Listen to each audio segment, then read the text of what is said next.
So this time we're going to be talking about verse 9 of Upadeshundiya. Uḻḷadu Nāṛpadu.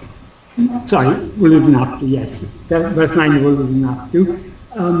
Just a quick recap on where we've come so far. In earlier verses, Bhagavan has been talking about the nature of the world. That's been the primary topic. For example, in verse 4, he says, if we are a form, the world and God will be likewise. So we see now what we see as the world is just a myriad of forms.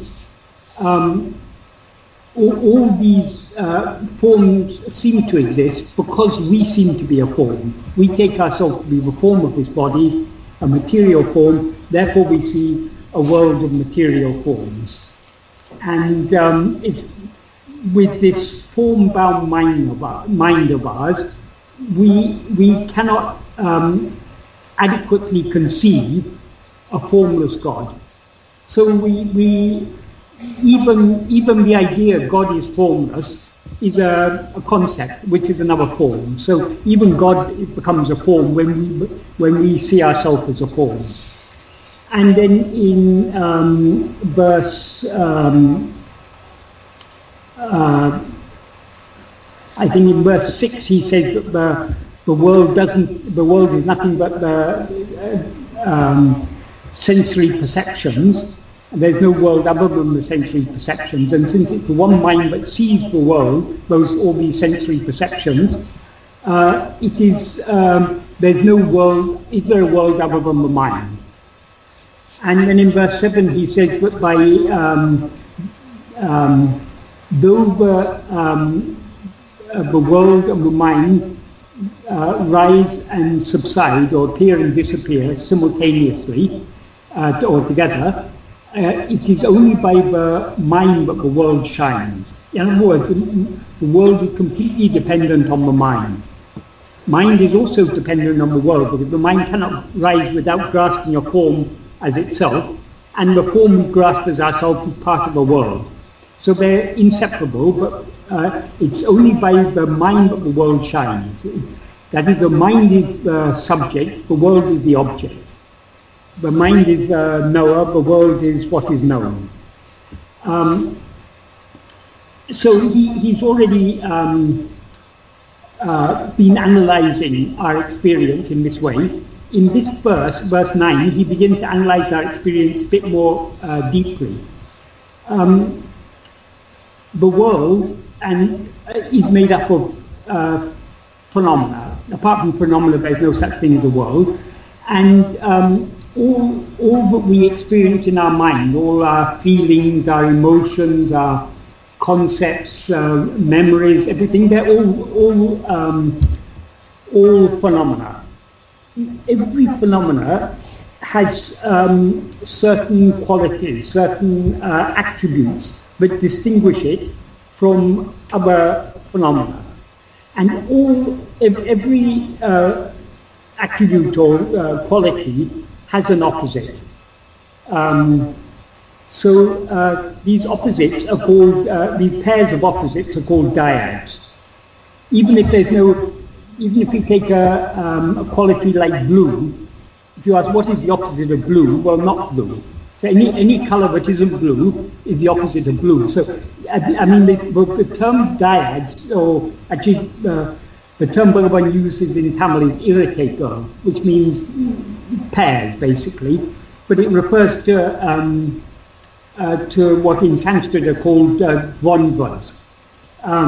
They're pairs of opposites. So every quality has an opposite, or if not a direct opposite, it has a negation.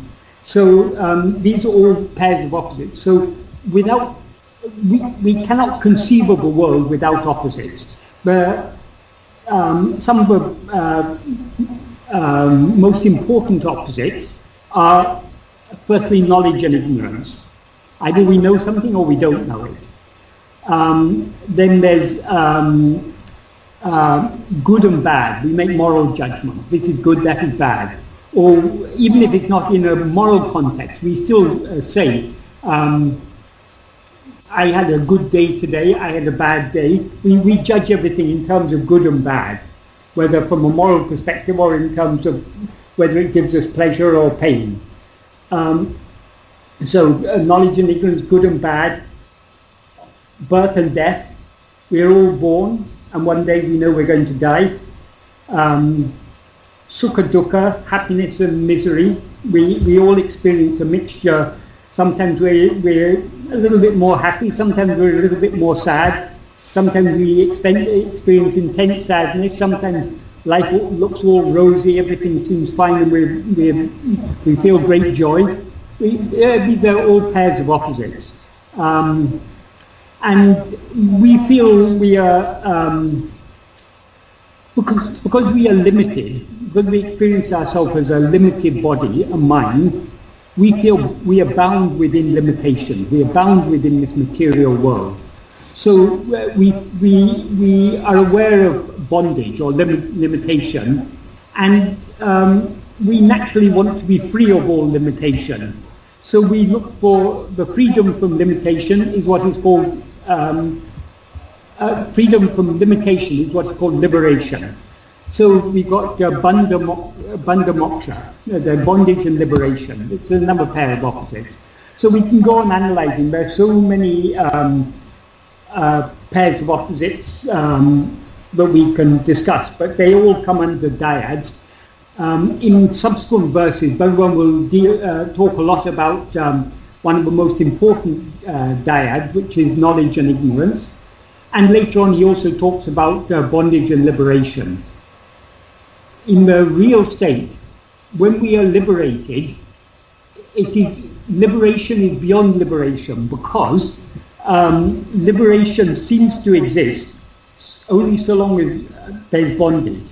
So as long as there's bondage, we're aspiring for liberation. But when we're actually liberated, we will find that there was never any bondage, because there was never any ego that was bound. Bondage is only for the ego, and if there's no ego, there's no bondage, and if there's no bondage, there's no liberation. So the ultimate state we are seeking is beyond this dyad of bondage and liberation. But anyway, so in this one word, iraṭṭaigaḻ, there's so much meaning is packed there. And as I say, it covers all phenomena, because all phenomena consist of qualities or attributes which all have opposites. The other thing he's talking about here, dyads and triads. Triad, the word he used in Tamil is muppuḍigaḻ, which is a Tamil form of a Sanskrit term triputi. This means the three factors of any knowledge of otherness. So long as we're sending any subject-object knowledge. So any knowledge other than self-awareness, basically. In whatever, in any perception, we, the ego, are here as the perceiver. There's something that we perceive, and there's our perception of it. So the perceiver, the perceived, and the perception, or the knower, the known, and the knowing. The experiencer, experience, what is experience, that is, and the experience. So all dualistic knowledge consists, or dualistic experience, awareness, consists of these three. It consists of subject, object, and the subject's perception of the object. This is what is called triputi. So basically all phenomenal existence, everything that we experience in waking and dream, Bhagavan clubs together under these two headings, dyads and triads. And he's, in the first sentence he says, iraṭṭaigaḻ muppuḍigaḻ, eṉṛģum oṇḍṟu paṭṛi iruppavām. That literally means dyads and triads exist clinging always to one thing. So what is the one thing Bhagavan is referring to here? Just like he said in verse 7, though the world and mind rise and appear and disappear together, it's by the mind that the world shines. Bhagavan's always pointing back to the subject, to the first person, to ourselves.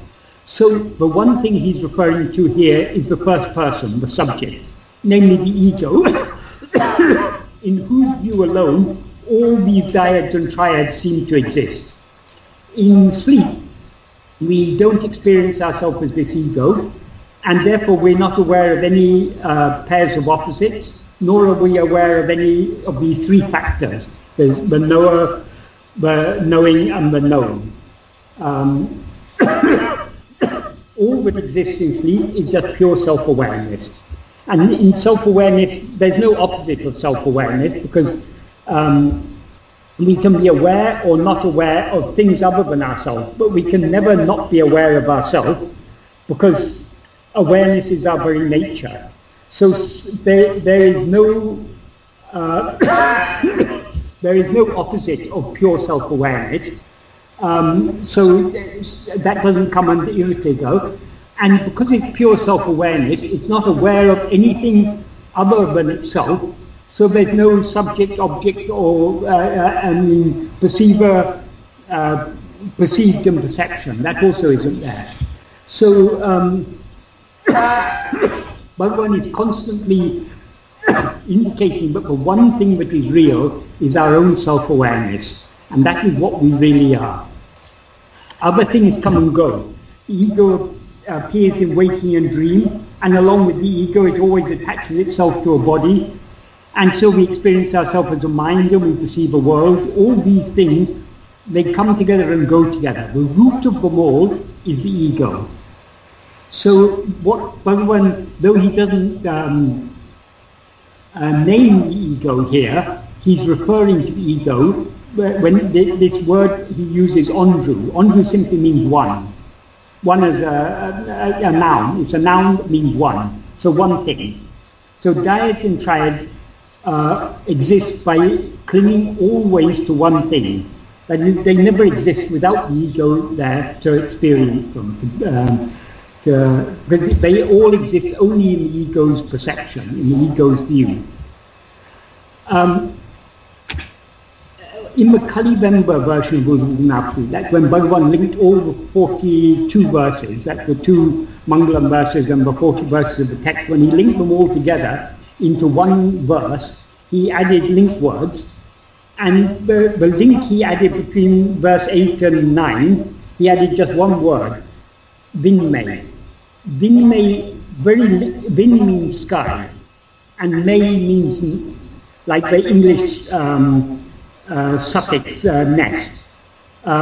So ḻeṇḍṟumai means skyness, literally, and it's referring to the blueness of the sky, which is just an illusion.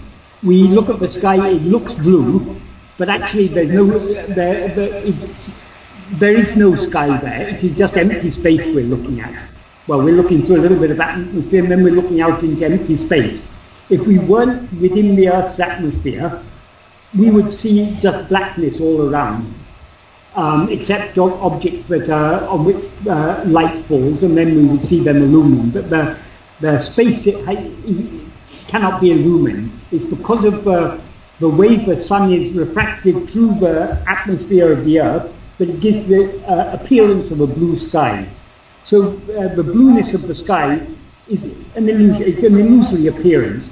We can't, though it looks like we've got a nice blue canopy over our head, we can't go up and catch that canopy or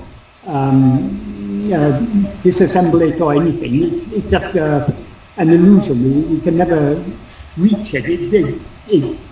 It always seems far away from us, but because it doesn't actually exist. So Bhagavan, what he implies here by adding this word ḻeṇḍṟumai before iraṭṭaigaḻ muppuḍigaḻ is that these dyads and triads, they're just an illusory appearance. They're not real. And they exist only in the view of the ego. Why they are not real? Because the ego itself isn't real. The ego seems to be real so long as we're aware of things other than ourselves.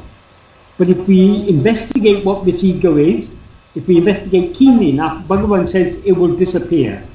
That is what he refers to in the next verse.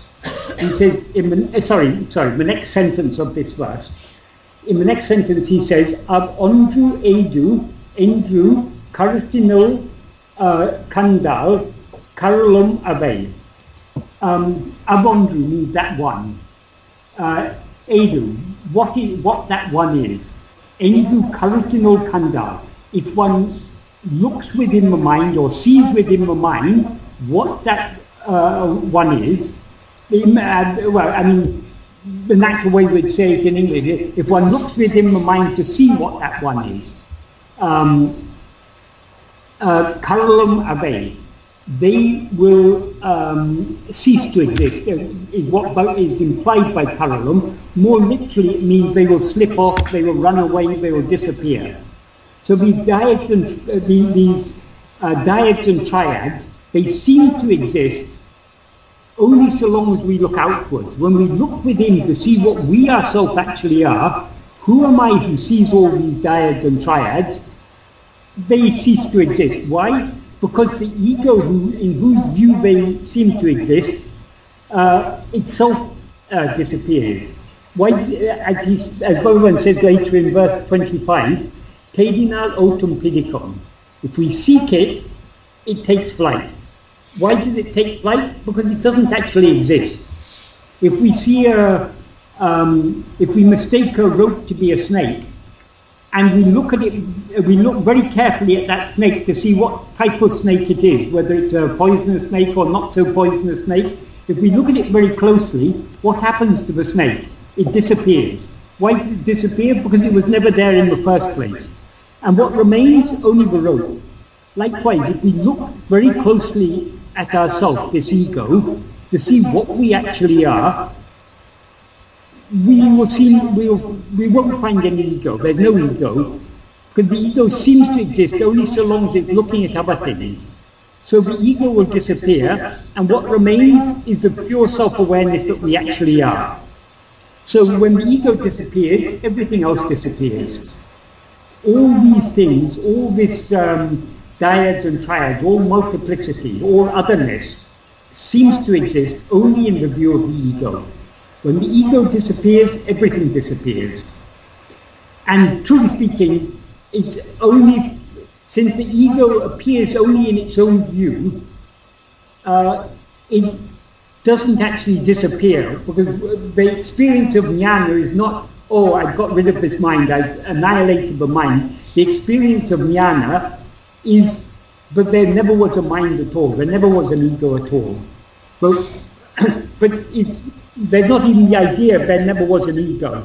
When we see what we actually are, we see that we alone exist. And since we alone exist, there's therefore nothing else. But there's no mind in that state to reason like that. So, but there's the absolute certainty that I alone am, because that's the clear experience, beyond the mind. Then in the next sentence of this verse, Bhagavan says, kaṇḍavarē uṇmai kaṇḍār. That literally means only those who see have seen the truth. What he implies by kaṇḍavarē, only those who have seen, he implies only those who have seen the disappearance of the ego along with the dyads and triads. Or not even who have seen the disappearance. Those who have seen what remains after they disappear, they are seeing the reality. That is, the implication is, when dyads and triads disappear along with the one in whose view alone they exist, namely the ego, what then remains is uṇmai. That is the reality, that is the truth. So when we look carefully at the snake disappears, and what remains is the reality of the snake, which is just a rope. So also when we look closely at this ego, the ego will disappear, and what we will then see is the reality of the ego, which is just pure self-awareness. And then in the next sentence is just one word, one negative verb, kalaṅgārē. They will not be, kaṇḍāvar can have various meanings. They will not be confused, disturbed, ruffled, perplexed, perturbed, deluded, intimidated, frightened or saddened. The implication of this verse is, so long as we are aware of dyads and triads, we are confused, we are deluded. And therefore fear, desire, everything else comes as a result of this delusion. So how to be free of our present delusion? Look within to see what is that one who is seeing all this? What is that one in whose view all this duality exists? All this vast universe and everything that goes with it. In whose view does this exist? Who says there's a world? Bhagavan often used to say, does the world come and tell you it exists? It is you who say the world exists. Because it exists only in your view. And then the final word of the verse is kaṇ. Kaṇ means see. So it can be taken in this context, it can be taken as referring to any of these sentences. It can be taken as kalaṅgārē kaṇ, see, they will not be confused. Or it can be taken as referring to the whole verse. Or it can be taken as, because he said in the first sentence, the second sentence, a-vv-oṇṭṛu eṉṭṛu karuttiṉuṭ kaṇḍāl. If one sees within the mind what that one is, what that ego is, they will disappear. So the final imperative word, kaṇ, means see thus. See, look within yourself to see what this ego is. Look within the mind to see what this ego is. Then everything else will disappear, and that is seeing the reality. So this is these verses of Uḷḷadu Nāṛpadu are actually very, very simple. This verse consists of 5 sentences. 2 of those sentences consist of only one word. And but in these few simple words, there is so much meaning packed. But to fully understand the depth of these verses, we need to read the whole of Uḷḷadu Nāṛpadu together, because all these verses are interconnected. What he says in one verse is, we find it implied in other verses. For instance, he's talking about multiplicity. He describes it as dyads and triads. In verse 26, he describes it as anatum, everything. Ahandayam dayam, anatum undaham. If ego comes into existence, everything comes into existence. Ahandayam drel, indru anatum. If the ego is not, everything is not. Ahandaya yavmam. Therefore the ego is everything. Adalal, yadu eṉṭṛu nādalai, ovadul yavam and all. Therefore know that investigating what this ego is giving up everything. The same thing is implied here. We investigate within our mind what this ego is, what this one who sees all these dyads and triads is. They will all disappear, because the ego itself will disappear. So Bhagavan is driving home this message to us in so many ways in Uḷḷadu Nāṛpadu. So this is I think there is no philosophical or spiritual text in the world to compare with Uḷḷadu Nāṛpadu. But it is very, very deep in meaning, and to understand the meaning fully, with full clarity and understand the full depth, well, possibly we can never understand it fully, but to understand it as much as we can, it is possible only if we put what Bhagavan has taught us into practice. It's only by turning our attention within to see what we actually are, do we get the inner clarity. Bhagavan in Upadesundya, verse 16, he says, Velividiyangalai bittu, manam tannoli uru odalai uṇmai uṇmai uṇakiyam uṇmai. That is, he describes this self-attentiveness as the mind seeing its own form of light. Because light here is a metaphor for awareness, consciousness. So what illumines all this world, well, it's, as everyone says, it's by the mind that the world shines, but where does the mind derive its light from? Only from the pure self-awareness that we actually are. So when we're looking in to see what is the self-awareness shining in our heart as I, we are looking at the light, and therefore we are purifying and clarifying our mind. So Bhagavan says his real teaching is not these words, his real teaching is silence. And where do we find that silence? It's in our heart. Only when we look within can we experience the silence, can we experience what Bhagavan's real teachings are. So to get the clarity to understand the real depth of meaning, and not only to understand, also to be firmly convinced, because the ideas that Bhagavan has expressed in Uḻḷadu Nāṛpadu are difficult for most of us to, it's not difficult to understand, but it's difficult to accept. How many of us are really ready to accept that this whole world is just a dream, that it's all a creation of our own mind? It's not an easy thing for us to accept, but the more we put what Bhagavan has taught us into practice, the clearer it will become, the easier it will be for us to accept this. And the more we accept it, the easier, the less attached our mind will be to anything external, and the easier it will be for us to turn the mind within. So all these are interconnected, but the key to it all is the very simple practice that Bhagavan has taught us. See who am I?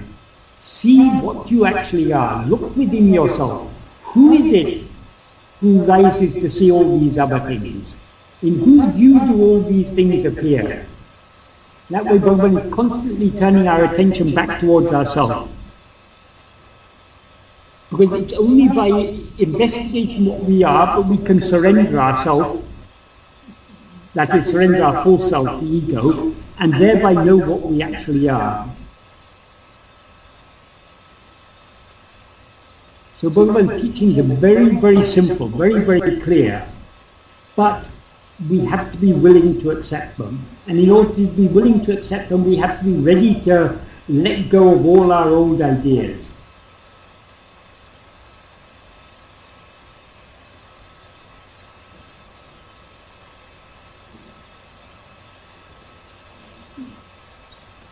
So I think I've probably said enough about this verse, so if any of you would like to ask any questions. So we shouldn't really have any questions, but the nature of the mind, because our mind is not subsided, we have questions, and it's good, so long as our mind is not subsided, we should, when we're not turning within, we should, to the extent possible, be dwelling on Bhagavan's teaching, because that will make it easier for us to turn within. That will encourage us to turn within. Right. This is not a question, it's, it's like more an observation. You also quoted verse 16 from Upadesa. Yeah.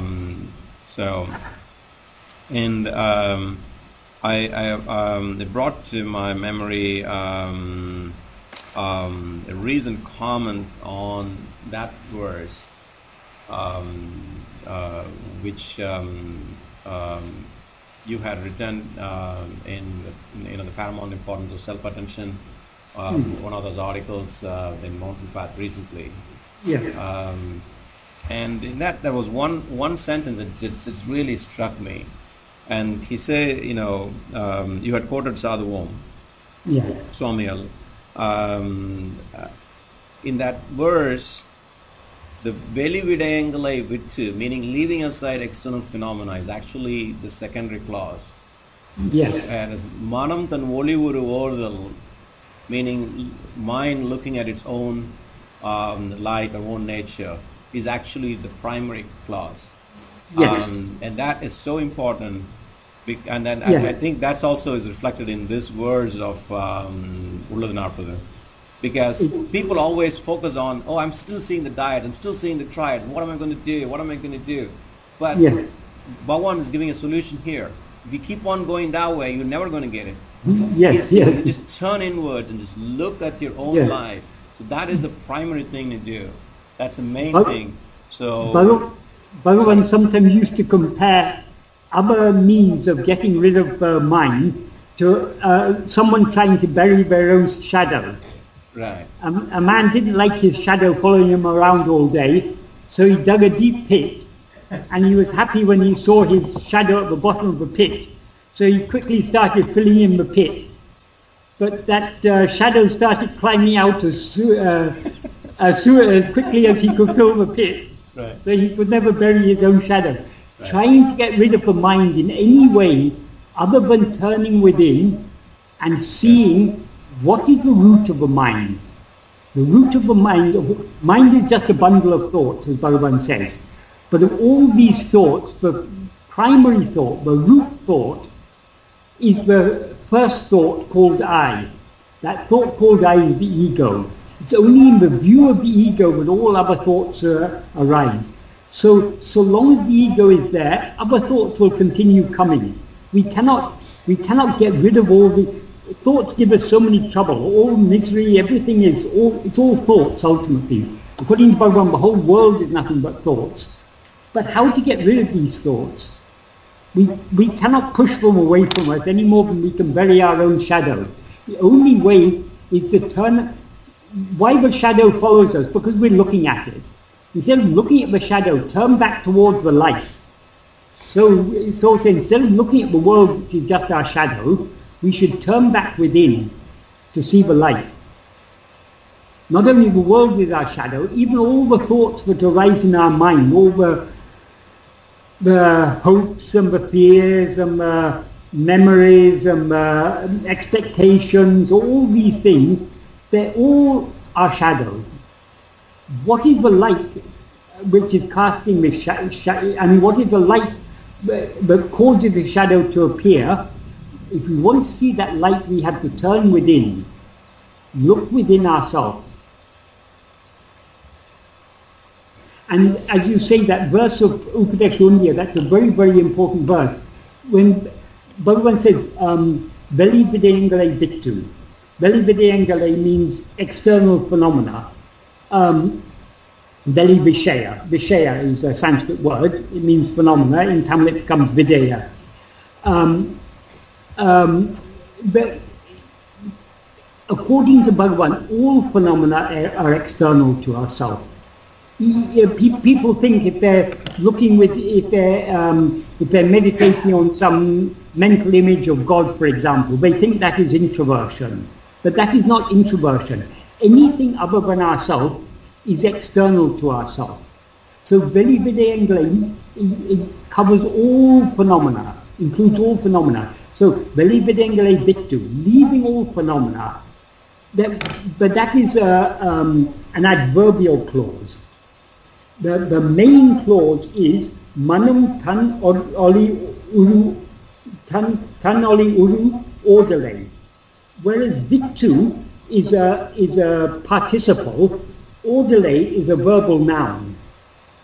So though we use the suffix in English, as in leaving or knowing, in the case of believing, it's a participle. In the case of the knowing, it's a noun, it's the subject. So the mind knowing its own form of light, that is the crucial thing in that verse, because every night when we fall asleep, we are leaving the Veli Vishayam. That's not a big deal. People practice yoga for so many years to try and go into samadhi. But Bhagavan says that nirvikalpa samadhi is no different to sleep. It's just an absence of when phenomena disappears, the ego disappears along with it. In the case of sleep, phenomena disappear because we're too tired to continue projecting them. In the case of nirvikalpa samadhi induced by pranayama or some other yogic exercise, we are forcibly bringing the mind away from all external things, and so it subsides. We're leaving the Veli Vishaya, but we're not knowing the mind's form of life. So it's not sufficient to just to fall asleep or to go into samadhi. What we need to do, the mind needs to dissolve, not because of tiredness or because of yoga or because of anything else. The mind needs to dissolve because of seeing its own form of light.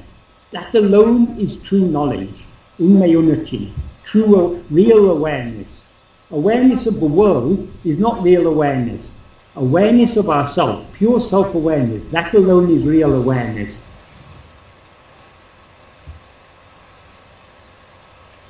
So any subsidence of phenomena has to be a consequence of one knowing one's own nature.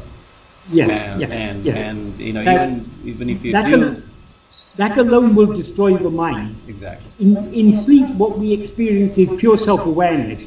Why the pure self-awareness that we experience in sleep doesn't destroy the mind? Because the mind isn't there to be destroyed. We experience the pure self-awareness in sleep because the mind has already subsided. The experience of pure self-awareness is a consequence of the subsidence of the mind. We need the subsidence of the mind to be a consequence of pure self-awareness. That is, only when we turn our attention within will the mind die.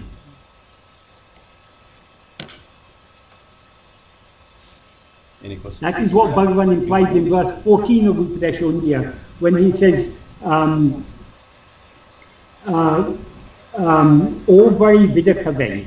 That is, when one sends the mind on the avai can mean one path or unique path. It can also mean investigating. So when we send it on the unique path of self-investigation, is what Bhagavan implies there, only then will the form of the mind die. Michael, yes? This is a comment more than a question.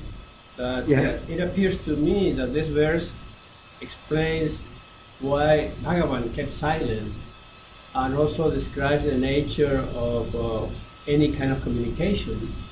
Whenever communicate, we assume the existence of a triad, which means the emitter, the receiver, and what's being transmitted.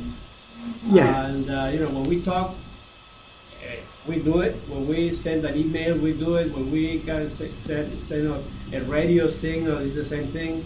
It appears to me that this is the reason why Bhagavan just kept silent. Is that like a true statement? Yes, I think, well, Bhagavan, in Bhagavan's view, there's no ajnana and no ajnani. That is, there's no ignorance and there's no one who's ignorant. Because in Bhagavan's view, he alone exists. So Bhagavan doesn't give any teachings of his own accord. All the teachings given by Bhagavan were in response to questions that people asked him. Even Uḷḷadu Nāṛpadu and Upadesha, Bhagavan wrote them because Murugan asked him to. He wrote Nanya, it was originally answers to questions put by Sri Prakashan Pillai. Someone pointed out when Bhagavan once said that he didn't write anything of his own accord, someone said, well, what about iraṭṭaigaḻ Stuti Panchakam? iraṭṭaigaḻ Akramai came to you spontaneously, iraṭṭaigaḻ Paṭṭhakam came to you spontaneously, iraṭṭaigaḻ Ashtakam came to you spontaneously. So at least that you wrote of your own accord. Bhagavan said, no, even that I didn't write of my own accord. Just like everything else I wrote was in reply, or everything else I said was in reply to questions to people who trouble me from outside. This was in response to iraṭṭaigaḻ troubling me from within. So for Bhagavan, the real teaching is only silence, because teaching means conveying knowledge. But the nature of the knowledge that is to be conveyed is pure self-awareness, the nature of which is silence. So how to teach silence except by silence? But where does his teaching in words come in? The essence of all his teachings in words is turn within.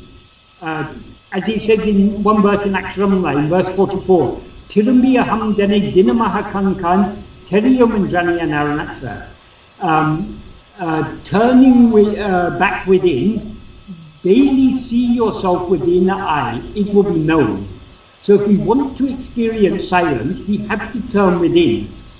And because we are now turned out, it's necessary for Bhagavan, who is silence, he's the embodiment of silence, he manifested silence in our real nature, manifested in human form, to tell us turn within. But you're connecting it with this verse is also true in a way. Actually, the word triad is to do with it's the epistemic triad. That is, it's a triad of knowledge, of the knower, the known, and the knowing. When you're talking about communication, that is a slightly different triad, because that is to do with someone conveying information, the conveying of the information, and the receiving of the information. That's slightly different, but we can also relate it to this. It's not totally unrelated. There's another verse in which Bhagavan just stray verses. He wrote, questions and answers are possible only in the language of duality. In non-duality, they don't exist. So the very fact that we ask questions, the very fact that we want teaching in words, presupposes the existence of duality.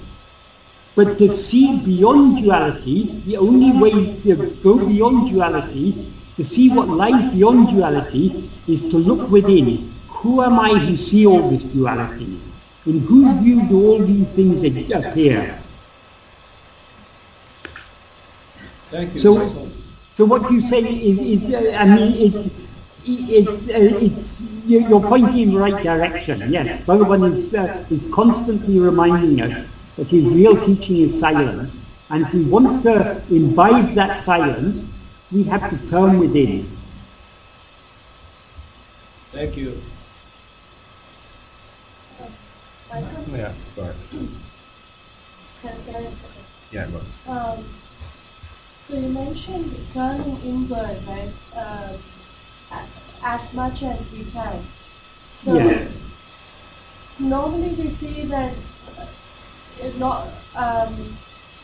say we sit alone, we close our eyes, we try to do Atma-vichara. That's an attempt to Yes. being still. Yes. My question is, how do we remind ourselves to be silent, or of our stillness, even when we engage in all sorts of actions that we anyway have to go through our lives, right? I mean, Okay. work, play, anything, right? Yeah, Work, yeah. office, play, anything, be it anything. Yeah. Yeah. Okay. I will answer this with an analogy. Supposing that a very close friend of yours is very critically ill in hospital.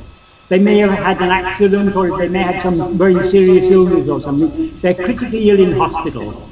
The doctors are doing what they can for them, but the doctors say we can't save. It's just touch and go. They may survive, they may pass away. We have to continue our day-to-day activities. We have to go to work, we have to take the children to school, we have to do the shopping, we have to do the cooking, we have to do the cleaning, we have to do all these activities have to go on, in spite of the condition of our friend. We can't drop everything. So it's the nature of life. We have to continue life, whatever happens to those around us. But though you're engaged in playing with your children, or working in the office, or whatever else you're doing, what thought is there in the back of your mind all the time? Will you not be constantly remembering your friend? Why are you constantly remembering your friend? Why are you so anxious for your friend? Because of the love you have for that friend. You don't want that friend to pass away. You fear, supposedly if they pass away, I may never be able to talk to them again. And so many thoughts will be coming up in your mind that they'll be. Even when you're in the midst of doing your office work, that thought of your friend will constantly be coming to your mind. Why is that? Because you care. Because you love that person. It's the love and the care and the concern that makes us think of that, and that we can continue our office work in spite of that thought coming, because most of the work we do in our day-to-day life doesn't take 100% of our attention. It takes a part of our attention, but other thoughts will be going on in the background. Most of the other thoughts that we think are unnecessary. So rather than thinking of an unnecessary thought, if we are so concerned, if we are as concerned to know what we actually are, as we are concerned about our friends, our family, our loved ones, we will be constantly turning within, even in the midst of activities. If we're not constantly turning within, what does that mean? It means we don't yet have sufficient bhakti. We don't yet have sufficient love to turn within. Bhagavan always used to say, bhakti is the mother of jnana. That is very, very important. Why we all say, oh, this self-inquiry is so difficult, though I try, my mind keeps on coming out. Why does it seem difficult? Why is our mind constantly coming out? Because we have more love for the world than we have love for to know ourselves. Giving up the love for the world is what is called vairagya. Having love to know what we actually are is what is called bhakti. Bhakti and vairagya are essential. Bhagavan compares vairagya to a stone that a pearl diver ties to their waist in order to sink to the bottom of the ocean. In order to go deep within, we have to have that vairagya. We have to have that freedom from desire to come out. People say, oh, my thoughts come and trouble me, my vasanas keep on rising. Whose vasanas are they? They're our vasanas. It's our likes and dislikes. Is what constitutes the vasanas. Vasanas are not anything apart from us. Vasanas, where do vasanas get their strength from? They get their strength only from us, because it's we who have that liking to think about other things rather than to attend to ourselves. So we have cultivated all the vasanas which drag our mind outwards. We now have to, by constant effort to turn within, we have to weaken those vasanas and strengthen the opposite vasana, the sat vasana, the love just to be as we actually are. So love is the key. Without bhakti there is no salvation. Bhagavan's path, people think, oh, Bhagavan taught jnana, it's a very dry path. Actually what Bhagavan taught is the ultimate bhakti. Because what is bhakti? What is love? If you love a person, what do you do for that person? You give love is not about receiving, love is about giving. And the ultimate gift is to give oneself. So if we have real love for God, we should want to give ourselves to God. We should want to dissolve in God. So how can we dissolve in God? Only by giving ourselves to God. How can we give ourselves? We must first know what we actually are.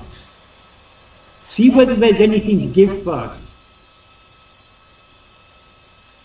We promise God, I'll give you all my love, I'll give you myself.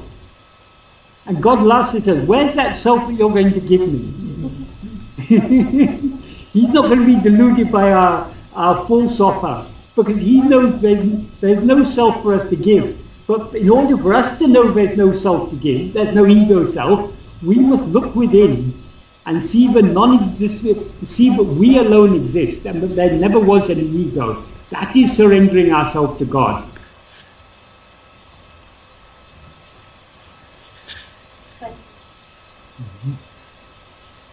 And how do we develop that bhakti, that swatma bhakti? That is $1 million question. We have to find out how to develop it ourselves. And the only way to find out how to develop it, who is it who is lacking that love? It's true, it's only by practice of vichara we cultivate that love.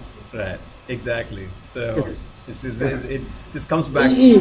In Anubandham, Anubandham, there's a verse 14, in which Bhagavan says, Vinayam vibhakti viyogam ajnanam. To whom are these for? To whom is karma? To whom is vibhakti, the lack of devotion? To whom is the yoga? Who is separated from God? Who is ignorant? Ajnana. To whom is this ignorant? The investigating I, to whom all these things are there, that itself is karma, bhakti, yoga, and jnana.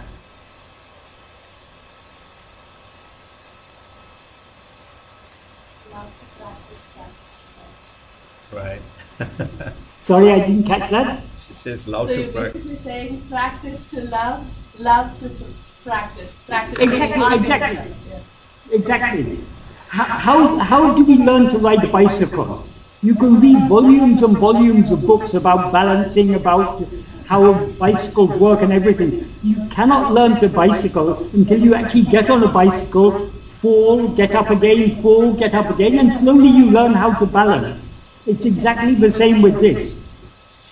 Right. Yes, Kathy, go ahead. Okay. Okay. Hi, Michael. Okay. Hi. When I'm going into the self-inquiry and I'm saying, and I already shut my eyes and I'm saying, okay, who am I? Okay, so I don't take that I into the inquiry, but this is what I'm confused about. Do I not take that I into the inquiry because that I is the ego? Right? I'm somehow confused about what I'm saying. Who am I? What am I exactly inquiring? Okay.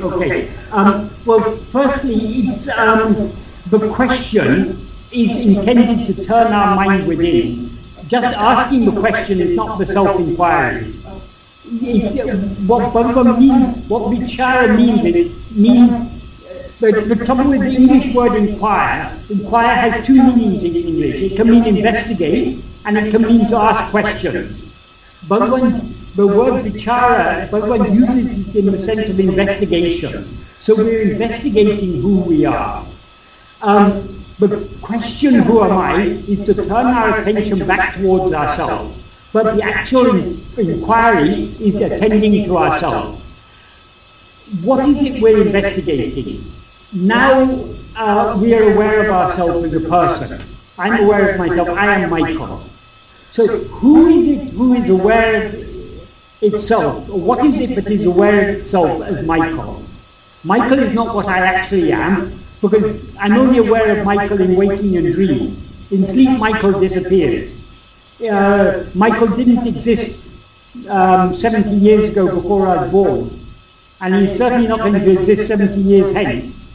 So Michael is something that comes and goes, but he comes and goes in whose experience? In my experience. So who is this I who experiences myself as I am this person?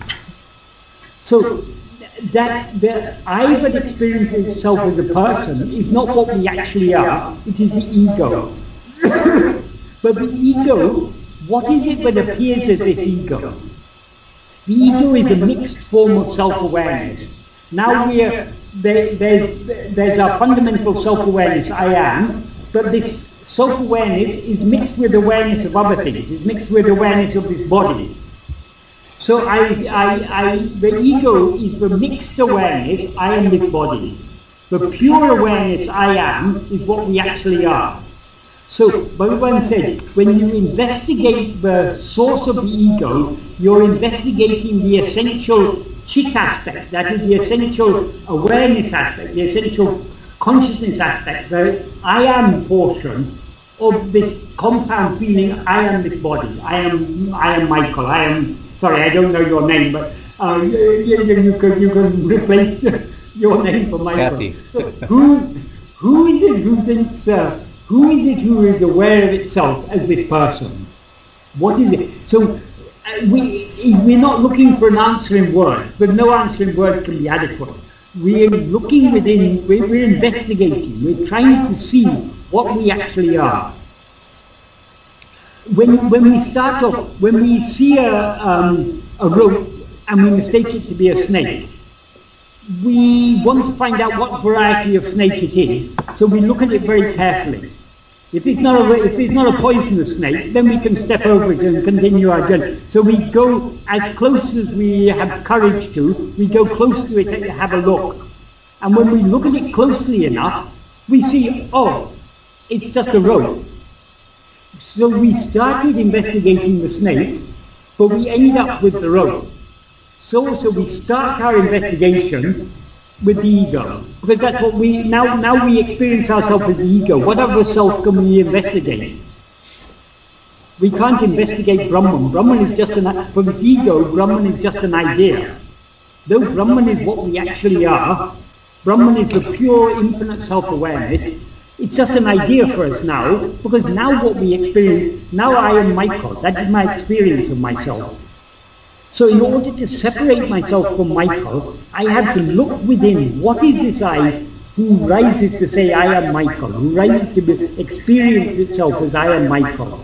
When I look at that, this I that experiences itself as Michael is not the ego. The ego is the ghost who has possessed Michael and says I am Michael. So who is this ghost? Who is this I who rises to say I am Michael? Turning within to find that I, that is what, and we, just like we can see the snake is only a rope by looking at it very closely. It's only by looking very closely at this I that we can see what we actually are. Obviously, when we say looking, there's no words adequate for this. We can only use metaphors. We talk about, but one says, if one looks within to see what it is, he's not talking about looking with our eyes. He's looking with our, in that verse I referred to of iraṭṭaigaḻ, verse 44, in which he said, turning back within, daily see yourself. He says with the ahakān. Ahakān means the inner eye. I means like the organ of sight. But what is the inner eye? The inner eye is our power of attention. So we're looking with our power of attention to see what we actually are. I'm getting better. I just want to make sure, because the mind is so subtle, and then when I get into my self-inquiry, I just feel a space, and I just feel so light. But then I'm thinking, my mind says, "Ooh, look at you! You're feeling light and spacey." You know, it's really kind of sneaks in. Our mind plays all sorts of tricks. But what we are looking for is not even that space. Because are you experiencing that space now?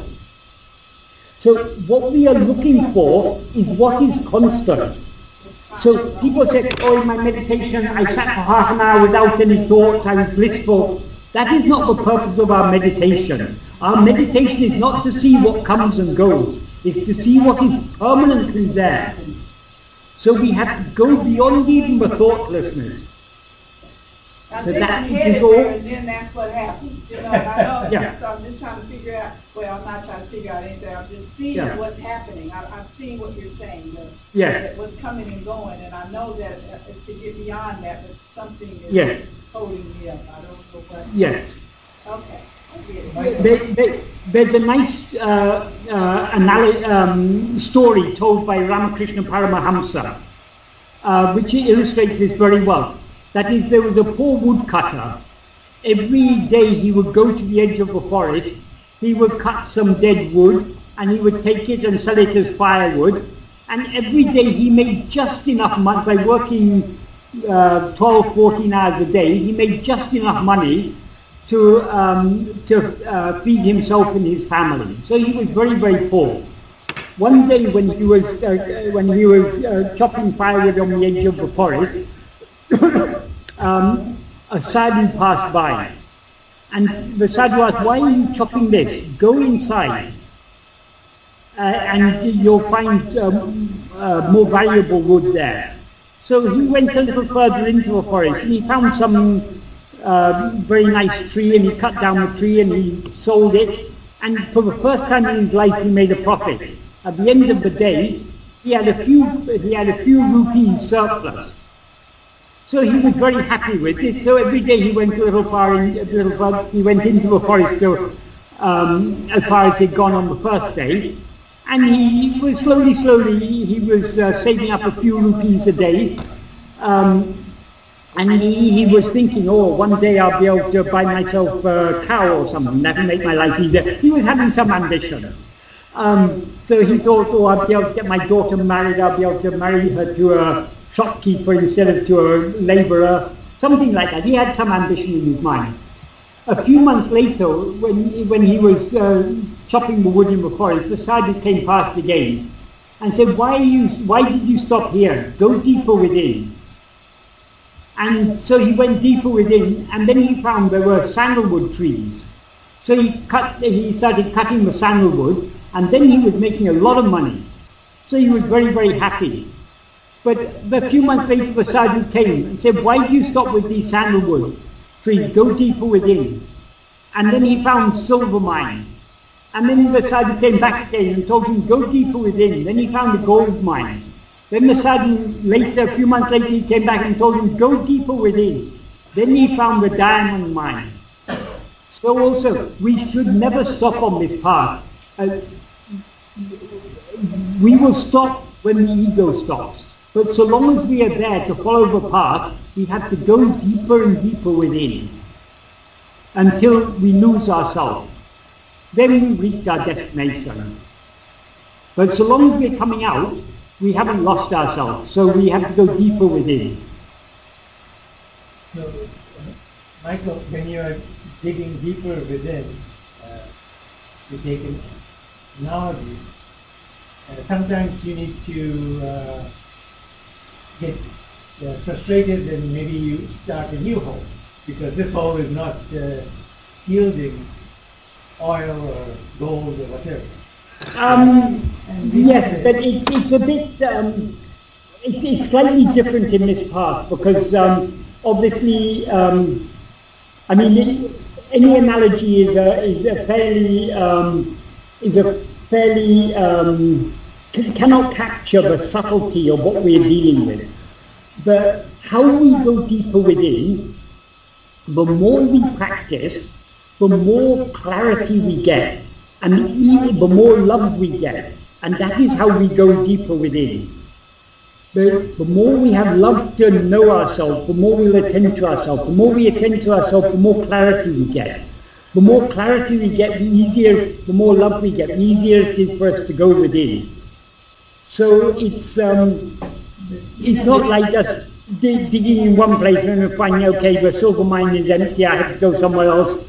No, it's not like that. We have to be continuing to dig at the same place. Even within the confines, we have some freedom, as you said.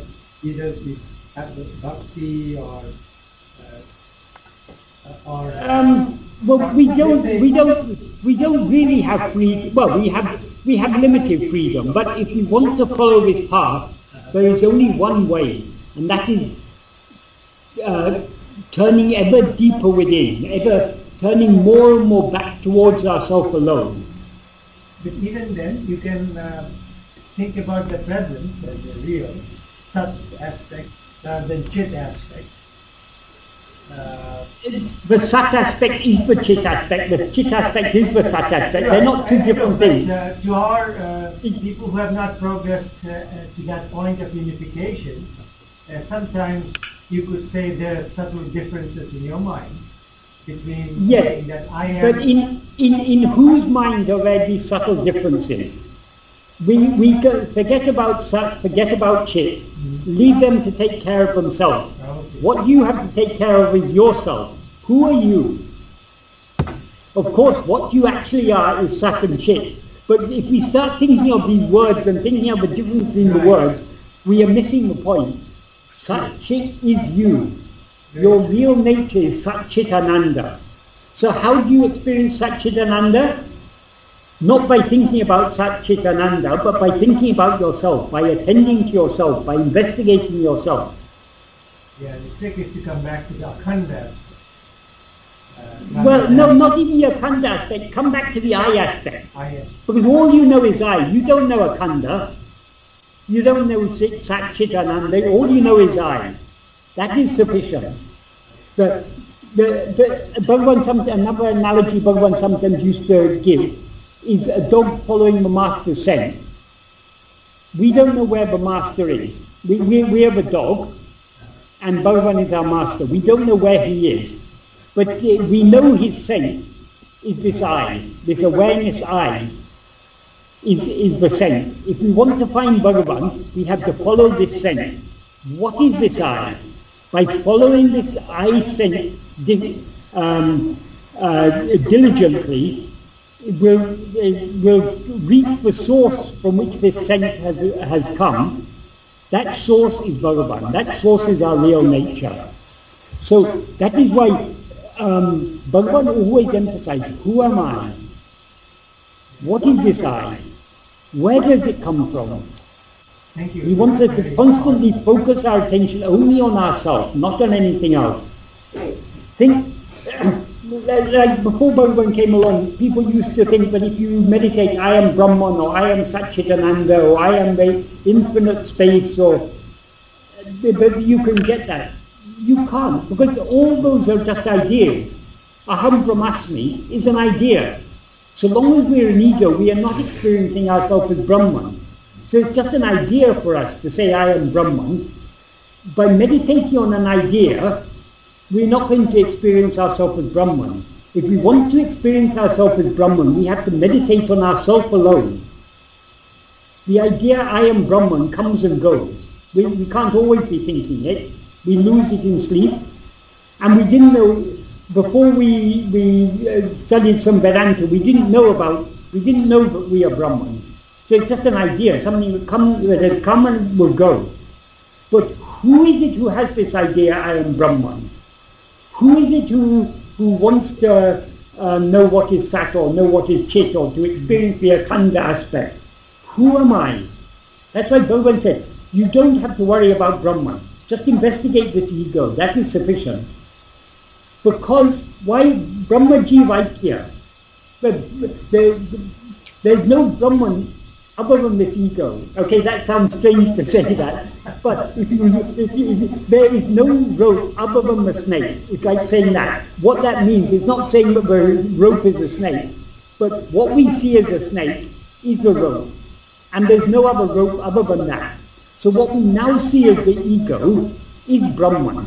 So let's look at Brahman, let's look at this ego, and we will see Brahman.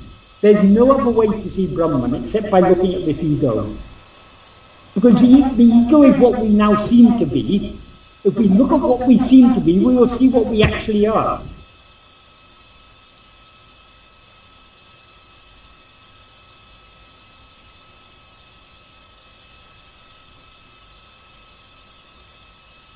So we have to be very, very, very one-pointed in this practice. We have to constantly keep our focus on ourselves. Anything else is a distraction, a diversion. Why we study Bhagavad teaching is to constantly remind us of this. Otherwise we'll get off into diversions. We'll think, when I sit for meditation I'm able to experience no thoughts, so I'm getting progress. That's no progress at all. Who is it who is experiencing no thoughts? There is no, actually, when do we experience no thoughts? In sleep. In waking and dream, according to Bhagavan, the whole world is thought. The ego itself is a thought. So people who think that they're experiencing no thought in their meditation, they're having freedom from mental chatter, but that's only one variety of thought. According to Bhagavan, the whole universe is your own thought.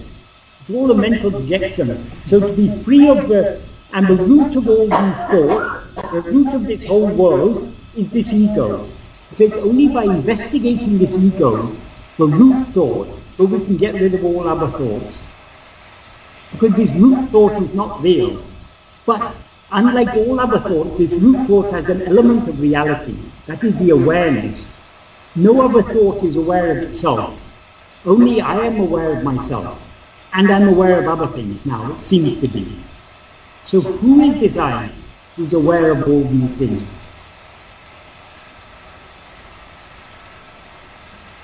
Extreme one-pointedness is required.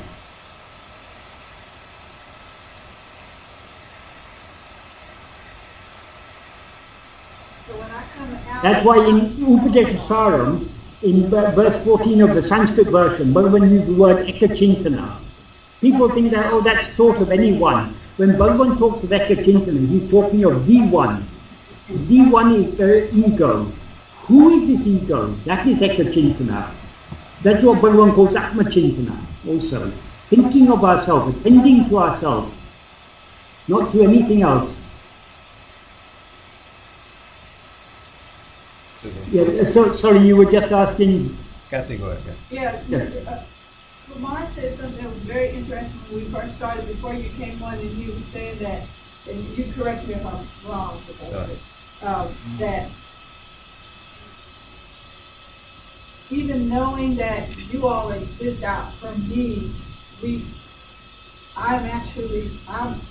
actually not here. Something you said something like that, like Kumar, we are not outward from me. It's all thought out here. Is that what you're saying? Well, even when I wake up out of my inquiry, when I open my eyes, the world is thought coming from me. I have created this. Is that what you're saying? Right. Okay. Yes. So like, this is where it's boggling. Because you all don't really exist. Actually doesn't exist. It's your, Right, you're creating the world, right? You're creating the universe according to Bhagavan, universe right? coming from me. So all of you all, I have created all of you in my existence. mental projection, just like dream. Okay.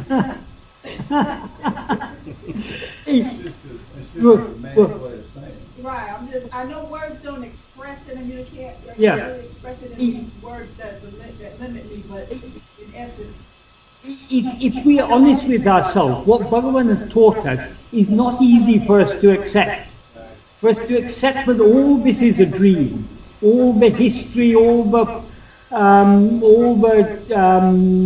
politics, the science, the everything, it's all just part of our dream. For us to accept that, we think of so many reasons to, no, but this comes back day after day, dreams are fleeting, this is permanent, so many things we think, but we try to wriggle out of accepting this, but actually we've got no evidence that this, what we're now experiencing, is anything but a dream. And if this is a dream, it's all our own mental creation. So, and how to get to the bottom of this? Bhagavan says this is a dream. To us it seems to be very real. But as Bhagavan says, even when we're dreaming, the dream seems real while we're dreaming. So how to get to the bottom of this? Bhagavan doesn't ask us just to believe him. He asks us to investigate. How can we find out whether we're dreaming or not?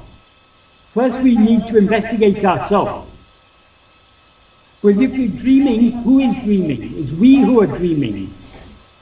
Whether this world we perceive as a dream or whether it really exists there, who is perceiving it? I am. So who is this I?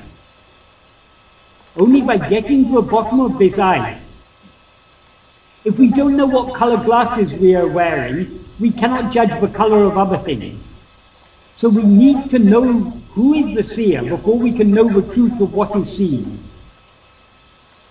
So who is perceiving this world? In whose view does this world seem to exist? That's the point. The point is not that I created this world. The point is who created this world. Yes. Well, yes. Well, yeah. Even who is perceiving the world? Before we get to who created the world, now we don't know whether the world is created by. In dream, our world is created by our perception of it. If this is a dream, then the whole of this world is created by our perception of it. But we cannot get to the bottom of that until we know the truth of the perceiver. Let us first investigate ourselves, the one who perceives all this. Then we'll get to the bottom of it. Then we'll be able to see for ourselves whether what Bhagavan has told us is correct or not. I'll never understand that I created the world through my mind. I'll never understand that. No, you But won't. I might. When you investigate yourself, you will find there's no mind and therefore no world. But apparently I've got a shot at understanding who I am. I have no shot at understanding that my thought created this world. It's crazy. That doesn't compute. But I might, apparently I do, because Bhagavan told me over and over, you told us over, we tell ourselves over and over, who thinks? Who am I? Who is it? Yeah. Who does it Yeah. go to? That's the point. Yeah. Not that it's blowing my mind that I can't understand that I'm creating reality. Well, but so long as, do you know why the world appears real? Because so long as we experience a body as ourself, since we are real, the body that we take to be ourself seems to be real. If I am this body, since I am real, this body must be real. And this body is part of the world. So the world if this body is real, the whole world must be real. So as long as we experience ourselves as a body, the world will seem to be real. That is why while we're dreaming, we seem to be awake. The dream seems to be real. It's only when we wake up from the dream that we are able to recognize, oh, it was just my own mental creation. But so long as we were dreaming, the danger in the dream is a real danger. If we're on the edge of a cliff, we step back because we don't want to fall over a cliff. If we want to cross the road, we look this way and that way to see if traffic is coming. Because the dream seems real at that time. So we cannot see the world as unreal so long as we are seeing it. Because we see it only when we experience ourselves as a body.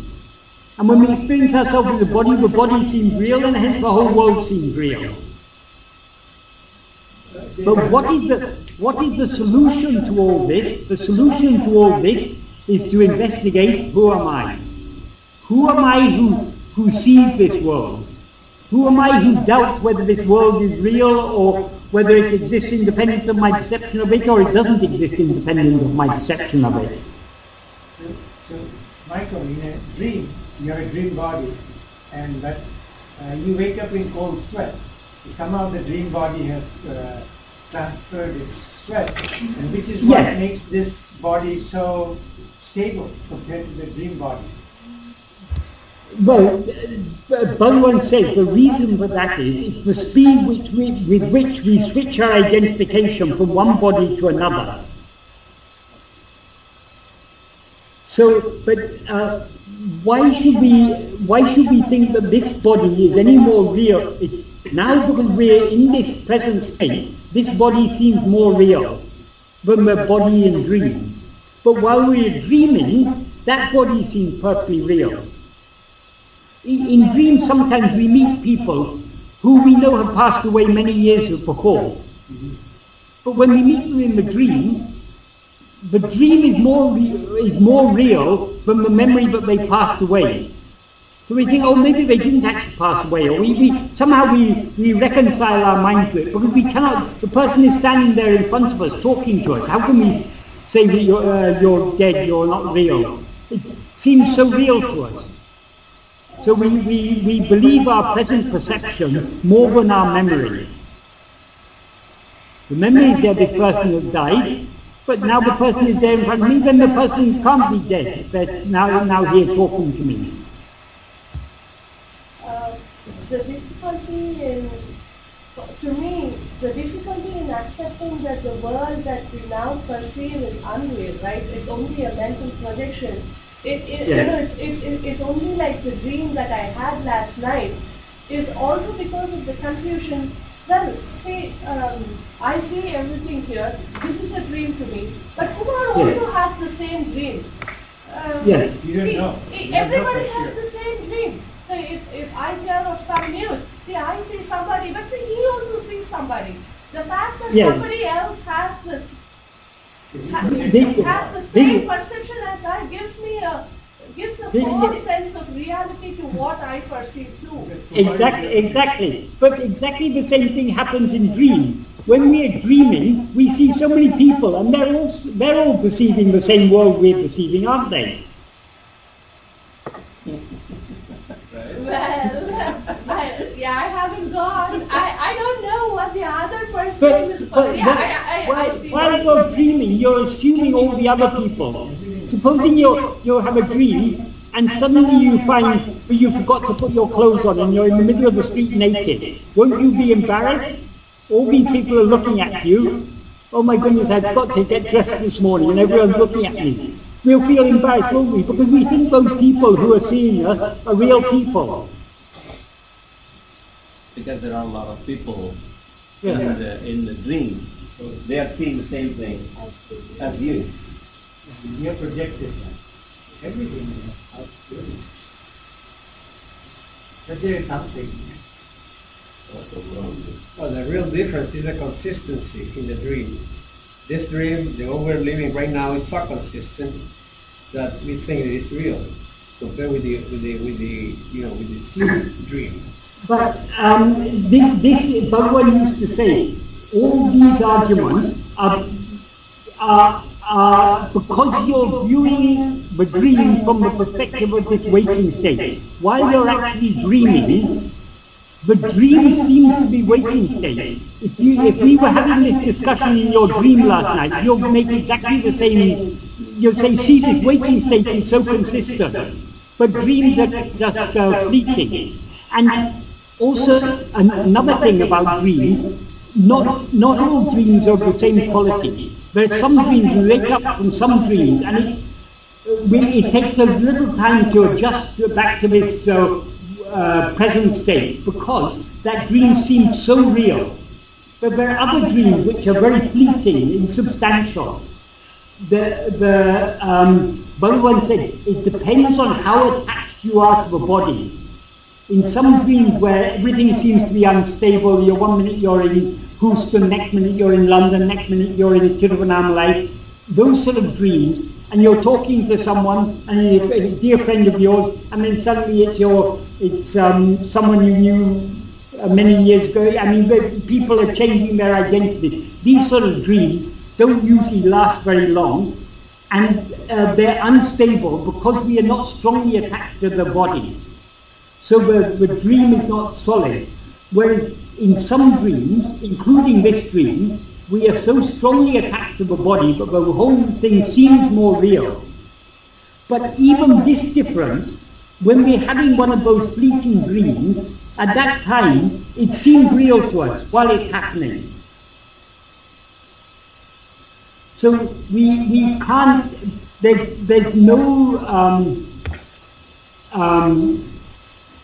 there's a very simple philosophical argument why it is impossible to prove that we are not now dreaming, because any dream, in any argument we make to convince ourselves that we are now awake, not dreaming, like saying that this is more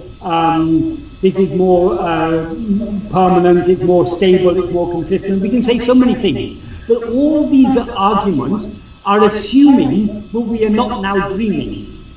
Supposing this state is a dream, then all what we say about the difference between this state and dream is untrue, because if this is a dream, then some dreams are like this.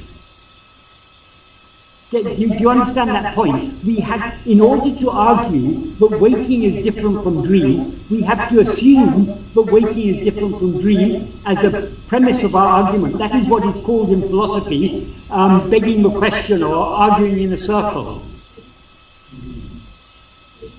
Without assuming that we are now not dreaming, we cannot give any argument that will show the difference between this state and dream. So there is no way of knowing now whether we are dreaming or not. But the thing is, what we are sure of, we now seem to be perceiving this world. Whether this world is a mental projection or not a mental projection, who is the one who is seeing it? We have to understand that we have good grounds for doubting that this is a dream, but even that, suppose that it's waking, still we don't know who we are, because if this is really waking state, if we are really this body, then we were born one day and we're going to die one day. But how then to explain our awareness of ourselves in sleep when we're not aware of this body? We know I slept. We don't know whether we were lying on our right or our left side, but we weren't aware of the body at that time. All we were aware of, that what we're aware of in sleep is that we're aware of nothing other than ourselves. So, since we can be aware of ourselves without being aware of the body, how can this body be what we actually are? So, our present experience, I am this body, has to be an illusion. It cannot be real. So that itself is sufficient grounds for us to want to investigate it. And since this basic experience, I am this body, is an illusion, how can we trust any other experience that we have through the senses of this body? So whatever way we try and argue against it, we still have very, very good reason to try to investigate ourselves, to know what we ourselves actually are. That is the crux of the matter. We can go on arguing philosophy. People have been arguing philosophy for thousands of years, but there's no end to it. We have to investigate. And people think, yes, you have to investigate, so we've got science. But science is only investigating what's outside. Science cannot investigate who am I. In review of science, we have this body, and our thoughts are just electrochemical activity in our brain and nervous system. But our experience is quite different. If we go for a brain scan, we'll be able to see all sorts of activity going on in our brain, but that's not what we're experiencing. What we're experiencing is thoughts, hopes, desires, fears. These things can't be explained by science. And above all, what can't be explained by science is the one who is experiencing all these. Who is experiencing all these? So the ultimate science, the paravidya, has to be this science taught by Bhagavan, this science of self-investigation. Michael, it seems that only Bhagavan knows who he is. And we just have to have blind faith in Bhagavan to know, because nobody else. He seems to be the exception to the 7.5 billion of us. He's the only. Yeah. Okay, but we don't have to have. I mean, having faith in Bhagavan is good, but it shouldn't be just blind faith. It shouldn't be everyone says Bhagavan is great, so I believe he's great. That shouldn't be the reason. Bhagavan has given us good reason. If someone, if you're laboring under a delusion, supposing you think you're very, very poor, and someone comes and tells you, points out to you, takes you to the bank and shows you, here's your bank account, you've got $1 million in it, that person has freed you from your delusion that you're poor. So Bhagavan has, at least theoretically, Bhagavan has pointed out to us that we're under delusion. We now take ourselves to be the body, but Bhagavan has given us very good reason to understand why we cannot be this body. Because the body comes and goes, but we remain even in the absence of the body. So we're not just blindly believing Bhagavan. It's rational to believe what Bhagavan points. If someone points out to you that you're deluded, and he convinces you that you're deluded, you naturally trust that person because they must know more than you. No. I don't mean blind, not trusting in Bhagavan. I just meant he seems to be the only one who's about Bhagavan is the only one who knows who he is. When we say that, we are talking about what is the Bhagavan we're referring to? We're referring to a person who lived for 54 years in Sri Ramana Center. According to Bhagavan, if we see him as that person, if we see him as the body, we are making him an ajnani. Because a jnani is not a body. We are making him a person. But a person is by definition, doesn't know it himself. Because what we actually are is not a person. So if we take Bhagavan to be a person, we are making him an ajnani. So that's why Bhagavan said, don't worry about whether I'm a jnani or whether anyone else is a jnani. Who are you? Sometimes Bhagavan used to say, when people asked about who is a jnani, Bhagavan used to say, there's only one jnani and you are that. And there's only one ajnani and I am that too. Exactly. You have a one Brahman and you have a one ego. Investigate this one ego and you'll find there's no ego and there's only Brahman. Now, Michael, this subjective first-person experience that seems to be the closest to ego or awareness, yes, at least in human beings, and how to think about how other living beings, like even the table can be Brahman, but that's an abstract concept. But we see the trees and the dogs and the cows and the monkeys and ourselves, and they have several levels of consciousness, or do they? Yeah. If they are conscious, they are Brahman, because consciousness is Brahman. Once Seshadri Swami was standing at the corner of a street looking at a buffalo. And one of his devotees came up to him and asked him, Swami, why are you looking at the buffalo? And Seshadri Swami said to him, you buffalo, I'm not looking at a buffalo, I'm looking at Brahman. You're a buffalo who sees this as Brahman, who sees Brahman as a buffalo. So, if there are other sentient beings, they are definitely Brahman. That is why in Hinduism there's a long tradition of revering all living beings, and why even deities like Ganesha are in half-animal form. Because any sentient being is the dogs and the cows and the sheep and the pigs and even the little ants. If they are sentient like us, they need to be revered as much as we revere ourselves. But if all this is a dream, there's only one person seeing the dream, and that is you. So you investigate yourself and you'll see your Brahman. But if you choose to believe that there are many people who are seeing this dream of yours, then all those many people, they are all Brahman. But even the table and the inert, but in order to see Brahman, now in fact the whole world is Brahman. But we don't see it as Brahman, we see it as the world. In order to see the world as Brahman, we have to see ourselves as Brahman. When we see ourselves as Brahman, what is the nature of Brahman?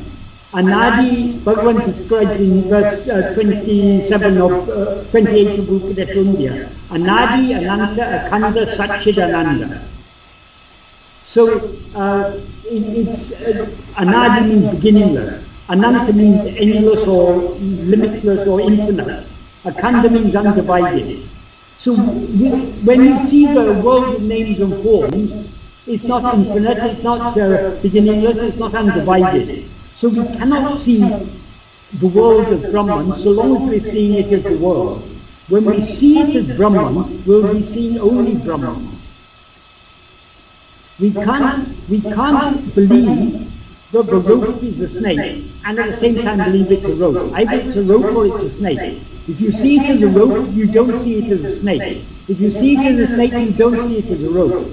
So also if we see Brahman as this world, we are not seeing Brahman as it is. If we are seeing Brahman as it is, we don't see it as this world. So if everything is Brahman, we are part of that everything. So if we want to see Brahman, we first have to see Brahman in ourselves. So whatever way we go, every argument points us back to the need to find out who we ourselves actually are. That is why Bhagavan was relentless in his teaching, constantly pointing us back to ourselves. pointers. That's good. Any other questions? But it's only by turning our attention back to ourselves that all our problems can be solved. That's why Bhagavan is supremely compassionate. If Bhagavan came and gave us, bestowed on us a heavenly existence or anything, that wouldn't be kind to us. But his greatest kindness is that he's come to you and he's come to us and he said, you are that, see yourself and you will see that your infinite happiness is your real nature. You don't need to be in heaven to experience happiness, because happiness doesn't lie in heaven. Happiness lies only within you. So by constantly pointing us back to ourselves, that is the Bhagavan's supreme act of compassion.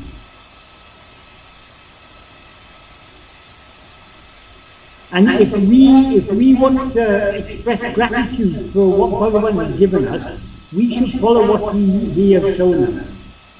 There's no point in Bhagavan coming to us and saying, turn within and see what you actually are, if we don't actually follow that. So if we truly have love for Bhagavan, we must follow what he is, the way he has shown us.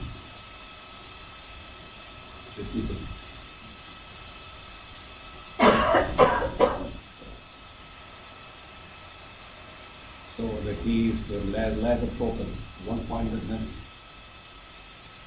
in our practice.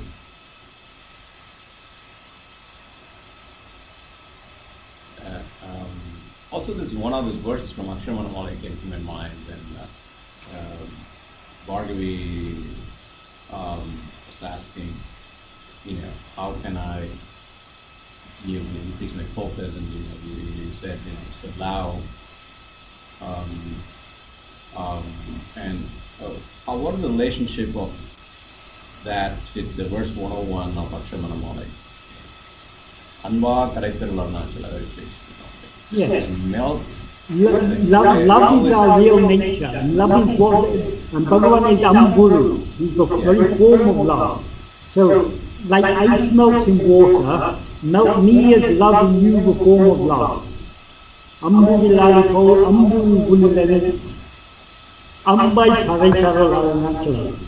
That verse actually summarizes the whole of Bhagavan's teaching.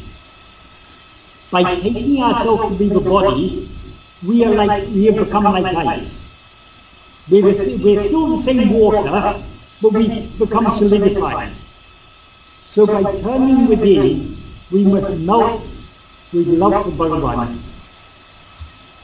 And that fire of jnana is there in our heart. So all we need to do is turn within, and he will melt us and dissolve us in him.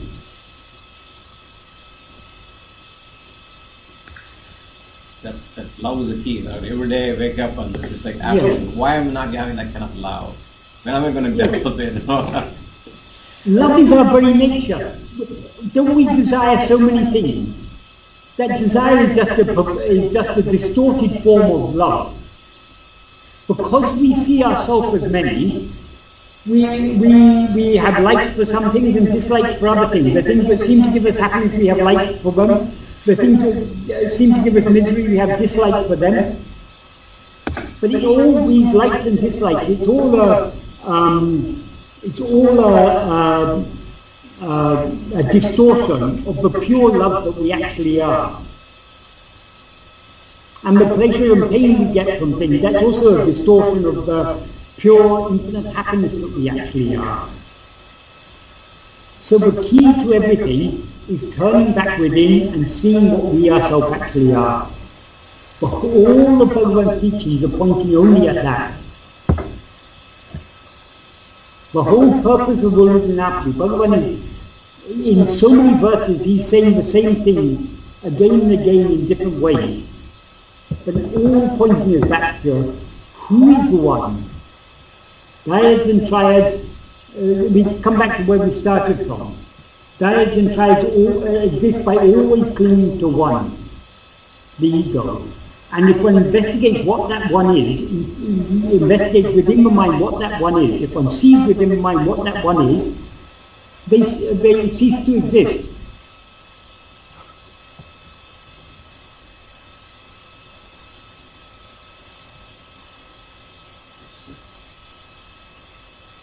Thank you so much, Michael. All thanks are due only to Bhagavan. Right.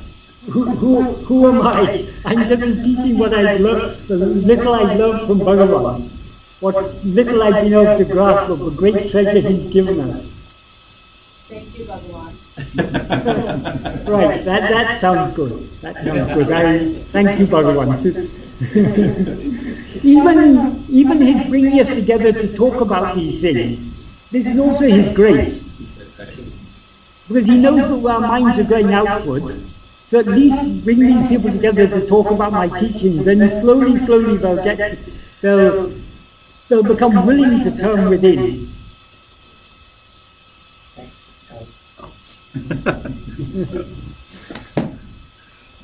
Thank you, Michael. I'll see you. We'll see you next month then. Yes. Okay. Right. Thank you very much. You're welcome.